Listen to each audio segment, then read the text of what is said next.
There's loads I never want to forget for my future self. And even more than that, that I hope I model to my kids, just by living my life the way I choose to.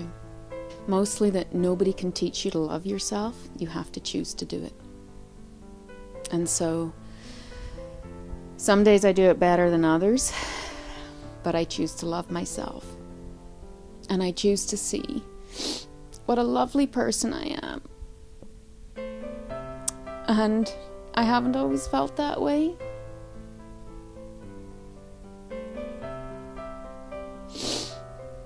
And I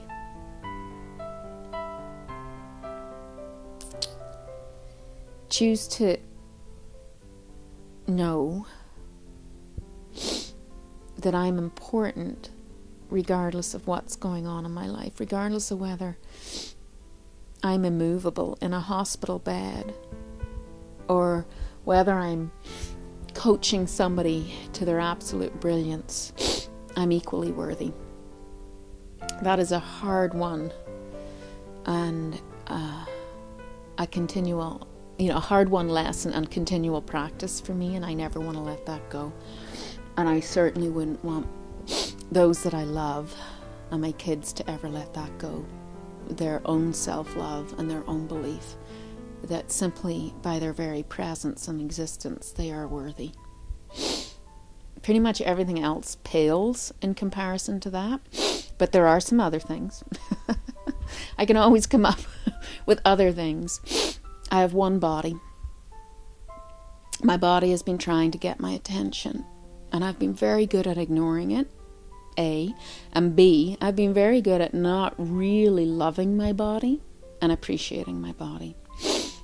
And meanwhile, this little body of mine has been healing through a huge amount of trauma and stress. And I want to, for the rest of my life, listen to my body, heed its messages, and love it, and appreciate it. Appreciate that this body is like a continual renewing community of cells that will soak in what I believe and what I think. So to bring that utter awareness to choose not some kind of empty positive attitude, but to choose to put down my dramas and my old stories and my old negative and limiting beliefs, and to choose to be present and to learn from what life is offering up at any given time, and to choose my own voice, not the other voices in my head, cultural, familial, school, old influences, but to have my own voice. And so what that means, and this is a very important lesson for my future self, continual slow down, continual spaciousness, continual retreat space for me in my life, continual retreat space for me and my partner, so that our relationship is authentic and honest and connected.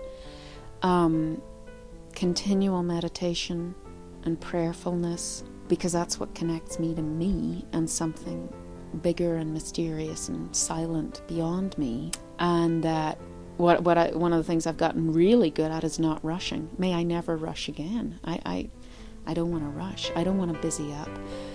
And I hope that in 5 years you can re-interview me and I have walked that walk, because it's that important to me.